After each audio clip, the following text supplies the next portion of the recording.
My name is Margaret. My sons left me. My name is Margaret Hayes, and if you are hearing me speak today, it means I finally gathered the courage to tell the story of my life, a story of love, loss, betrayal, survival, and quiet redemption. I was born in 1949 in a small town called Willow Creek, Missouri, a place where winters cut sharper than grief and summers smelled like freshly cut grass, apples, and warm pies cooling on windowsills. My childhood was simple, filled with laughter, family, and a sense of safety I would later learn was fragile. The house on Willow Street was my heaven. White painted wood, blue shutters, and a porch swing that creaked in the wind. My husband, John, built it himself, plank by plank, nail by nail. I teased him, saying one day, "This house will outlive us both." He would smile slowly and reply, "Then I must have done it right." We had two sons, Daniel, quiet, thoughtful, lost in books, and Thomas, loud, adventurous, always climbing trees and chasing life. Their laughter once filled every room of that house. That sound made life feel eternal. Early family life. My name is Margaret. My sons left me. My name is Margaret Hayes, and if you are hearing me speak today, it means I finally gathered the courage to tell the story of my life, a story of love, loss, betrayal, survival, and quiet redemption. I was born in 1949 in a small town called Willow Creek, Missouri, a place where winters cut sharper than grief and summers smelled like freshly cut grass, apples, and warm pies cooling on windowsills. My childhood was simple, filled with laughter, family, and a sense of safety I would later learn was fragile. The house on Willow Street was my heaven. White painted wood, blue shutters, and a porch swing that creaked in the wind. My husband, John, built it himself, plank by plank, nail by nail. I teased him, saying one day, "This house will outlive us both." He would smile slowly and reply, "Then I must have done it right." We had two sons, Daniel, quiet, thoughtful, lost in books, and Thomas, loud, adventurous, always climbing trees and chasing life. Their laughter once filled every room of that house. That sound made life feel eternal. Early family life. Life was simple but full. I baked bread every Sunday. John hummed while polishing floors. The boys would wake to the smell of cinnamon and yeast, their faces lighting up as they tumbled down the stairs. Summers were spent on the porch swing, telling stories under the firefly's gentle glow, while John strummed his old guitar and the boys sang along off-key, laughing so loud it seemed even the stars were laughing. I was the kind of mother who didn't notice the small exhaustion, the aching back, or the long days. I only noticed the laughter, the smiles, the tiny hands in mine. But life has a cruel way of changing everything in a heartbeat. The first winter. John died one cold November morning. Heart attack. Quick. Silent. Gone before I could say goodbye. I held his hand long after he was gone, staring at the snow outside, wondering how a world that could make such beauty could also take everything so quickly. Daniel and Thomas promised they would care for me. They meant it, but life, with its jobs, bills, families, and responsibilities, pulled them away. Slowly, I became a ghost in their lives, the quiet mother they only remembered when it suited them. Weeks turned into months. Visits became excuses. Calls became rare. And then, silence. Then, one evening, Daniel arrived with papers in his hand, avoiding my eyes. "Mom," he said, "you can't live here alone anymore. The house is too big. We're thinking of selling it." I whispered, "This is John's home. Our home." He did not answer. He only handed me the papers. 2 months later, they sold it. Homelessness. I was moved into a tiny apartment on the east side of town, 1 room, cold walls, no garden, no swing, no warmth. They promised visits. None came. Days became weeks. Weeks became months. Loneliness became my only companion. I remember that first night vividly. Wrapped in John's old coat, I sat on the curb outside, the city lights blurred behind me, glowing like false hope. I slept under a bus shelter. The concrete was colder than grief. By the third day, hunger gnawed at me so violently that I followed the smell of freshly baked bread into an alley and discovered Emily's bakery. Through the foggy window, a young woman pulled trays from the oven, warm, kind, alive. She noticed me outside and stepped out. "Ma'am, are you all right?" she asked. Her voice sounded like sunlight. I tried to smile, failed, and tears fell instead. She brought me inside, gave me soup, and let me rest. She didn't ask questions or judge me. She simply offered kindness. And sometimes, strangers are angels in disguise. I began working at the bakery, folding napkins, wiping tables, humming along to the radio. Emily never pushed me, never judged. I found myself again in small moments. For the first time in months, I felt useful.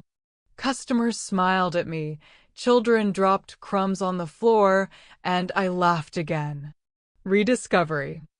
One morning, while cleaning the storage room, I found an old tin box hidden behind flour sacks. Inside were letters. Letters from John, written before he died, never mailed. My hands shook as I read them. "If you ever feel alone after I'm gone, remember the garden behind the church. That's where we first dreamed of forever." The next day, I went to that garden. Overgrown, wildflowers sprouting, but alive. I sat on a stone bench and whispered, "I'm here, John." Later, Emily told me someone had come asking for me, Daniel. He stood outside the bakery, guilt etched in every line of his face. "Mom," he said softly, "I've been looking for you." My heart froze. He continued, "Thomas, he's in the hospital. Car accident. He's asking for you." Everything stopped. Anger, grief, fear melted into concern. I went with him that night. At the hospital, I saw Thomas, bruised, pale, but alive. He opened his eyes and whispered, "Mom, I'm sorry." I held his hand. "I know, my boy. I know." Outside, rain washed the streets. And I realized something. Love never truly leaves us. It only changes its address. The weeks that followed Thomas's accident were a strange mix of fear, relief, and cautious hope. I stayed by his bedside, holding his hand, sometimes talking quietly, sometimes letting silence fill the room. Hospitals have a peculiar way of stripping life down to essentials: love, survival, regret. Daniel sat in the corner most of the time, staring at the floor or his phone. He kept his distance at first. I understood. Pride is a heavy thing, and guilt weighs heavier. But eventually, he started reading to Thomas, small things, newspapers, magazine articles, stories he remembered their father loved. Slowly, laughter returned to that sterile room, fragile but real. When Thomas finally went home, I stayed with him for the first few nights, sleeping on the small couch while he recovered in bed. It was quiet, but the kind of quiet that holds promises that tomorrow will be better. Back to the bakery. Emily's bakery became my sanctuary. The warmth of ovens, the smell of fresh bread, the laughter of children picking up pastries, it reminded me that life could still be gentle. I learned to make pies, cakes, and the little cinnamon rolls that became the shop's favorite. Customers started asking for Margaret's special, and for the first time in years, I felt pride. Emily and I developed a rhythm. She had her own dreams, too. A small apartment she wished to buy, classes she wanted to attend. I became her confidant, and she mine. We laughed about small things, cried about bigger ones. We celebrated birthdays, small victories, and each day's survival. Through the bakery, I began reconnecting with the city. I walked down streets I hadn't seen since John died, watched children play, listened to the music of life. It was slow, but steady. Letters and memories. One rainy afternoon, I decided to read John's letters again. I hadn't cried so much in years. One letter contained a story about the garden behind the church, how he had once planted every flower himself, how he imagined his sons running through it, laughing, falling, and growing. I knew I had to take Daniel and Thomas there. It was time they saw what they had abandoned. We went together one Saturday morning. Daniel walked silently, Thomas skipping a few steps ahead, pretending to be excited. The garden was overgrown, but the flowers had survived, stubborn, beautiful, alive. I stood in the middle, breathing in the scent of wildflowers and rain-soaked earth. "This is your father's dream," I said. "I want you to see it, to remember it, and to carry it forward." For a long moment, no one spoke. Then Daniel said quietly, "I'm sorry, Mom. For everything." Thomas followed with, "I didn't know. I didn't realize." I hugged them both. Forgiveness was not easy, but it was necessary. Love is stronger than pride. The twist, secrets unearthed. One day, while going through the bakery's storage room, I found a small stack of letters hidden behind flour sacks, letters from my sons, sent but never delivered to me. They were apologies, confessions of regret, and pleas for another chance. My heart ached, but I also smiled.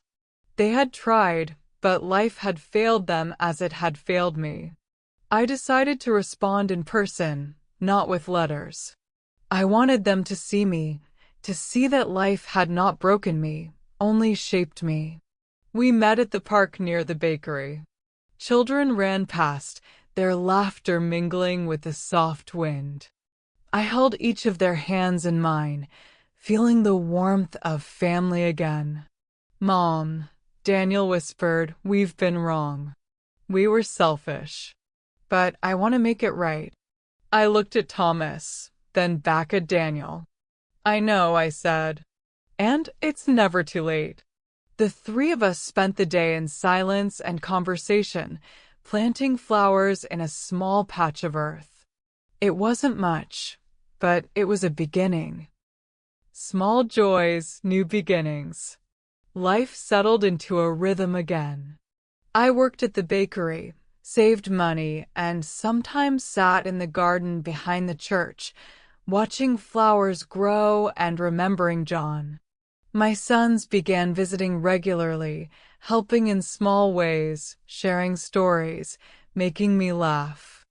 I also began teaching small classes at the bakery, baking for children, life lessons, patience, and love. Emily watched, proud. She became family in ways I hadn't imagined. Though I missed John deeply, I understood that love takes many forms. It can leave, it can return, it can change shape. And sometimes, forgiveness and patience are the bridges back to family. Reflections. I often sat on the porch swing in the evenings, sipping tea and listening to the city settle. I reflected on the long journey, the betrayal, the pain, the cold nights, the soup Emily brought me, the letters from John, the hospital nights, and the hesitant steps back to family. Each experience had left a mark, but also a lesson. Life is fragile. Life is beautiful. And life, no matter how broken, can be mended with love. I looked at Daniel and Thomas laughing over a tray of freshly baked cookies. I realized that family is not perfect, but it is resilient. And sometimes it only takes a few acts of courage, honesty, and kindness to restore what seemed lost forever. The months that followed the garden visit marked the beginning of a new chapter in my life. The small victories became monumental. A fresh loaf baked perfectly, Daniel making me laugh with his sarcastic comments, Thomas learning patience as he carefully iced cakes under Emily's guidance. Life felt full again, though different from the way it had been. I often marveled at how fragile yet persistent life could be. The garden, overgrown and wild, had survived years of neglect, just as I had survived the years of abandonment. And just as the flowers flourished again, so did our family, tenderly, gradually, but undeniably. Baking as therapy. Emily and I decided to expand the bakery.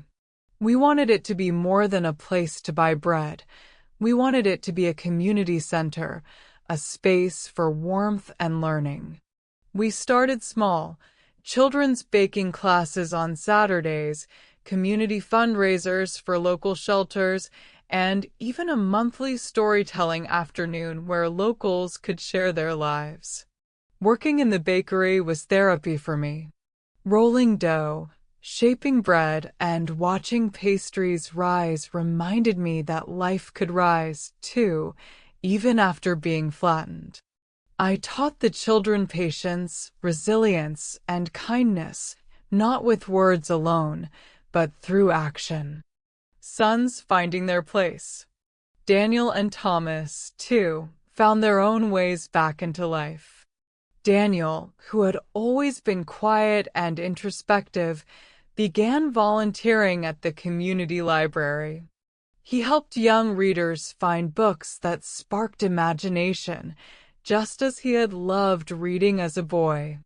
Thomas, ever the adventurous spirit, began taking baking classes seriously, experimenting with new flavors and techniques.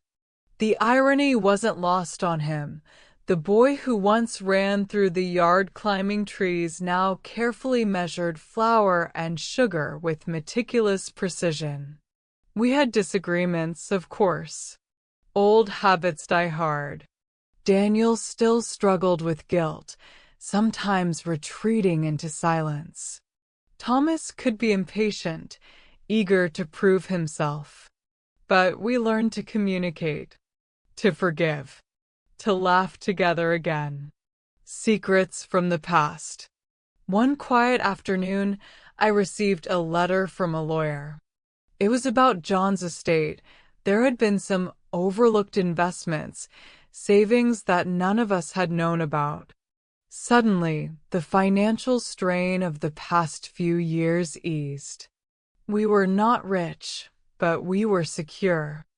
I could pay off debts, help my sons, and invest in the bakery. But more importantly, it was a symbolic reminder that even when things seem lost, the past can still hold gifts. Sometimes the universe rewards patience, resilience, and hope. A twist in the tale. Just when I thought life was settling, I received a call from a distant relative I had never met. They had heard of my struggles and wanted to connect. It was strange, this idea that even beyond the family I had known and lost, there were people who cared, people who offered support without expectation. We met one Sunday afternoon in the bakery. The meeting was awkward at first, strangers smiling nervously, unsure of how to begin. But as the afternoon passed, stories were shared, laughter erupted, and I realized that family is not only the people who share blood, but also those who share kindness, love, and time. Rebuilding home. With the financial relief from John's estate, we began to look for a new home. Not the grand house on Willow Street, that chapter had closed. We wanted a place that felt alive, filled with laughter and warmth. After weeks of searching, we found a small house with a garden, not far from the bakery. The boys helped me move in. Thomas planted flowers, Daniel set up bookshelves, and I hung curtains that once adorned our Willow Street home. That evening, we sat in the garden, watching the sunset. The air smelled of roses and fresh soil. The boys laughed as a cat ran past, Thomas chasing it with a towel, Daniel rolling his eyes but smiling. And I realized that this imperfect, chaotic, full of life moment was what I had been waiting for. Emotional closure. I often reflect on the journey, the cold nights, the hunger, the loneliness, the betrayal. But each painful experience taught me something vital: patience, resilience, forgiveness, and the boundless capacity of the human heart to heal. I no longer carried anger towards my sons. I forgave them not because they demanded it, but because I needed to free myself from the weight of resentment. And in forgiving, I found peace. Thomas approached me one evening while I was planting tulips in the garden. "Mom," he said, "I don't know if I can ever make up for the way I treated you, but I'll try. Every day." I hugged him. "That's all I ask, my boy. That's all I ask." Daniel, standing quietly behind us, nodded. "We'll do better, Mom." "I promise." And in that moment, I knew we had begun a new chapter. Finding joy again. Life didn't suddenly become perfect. There were still hard days, disagreements, moments of doubt.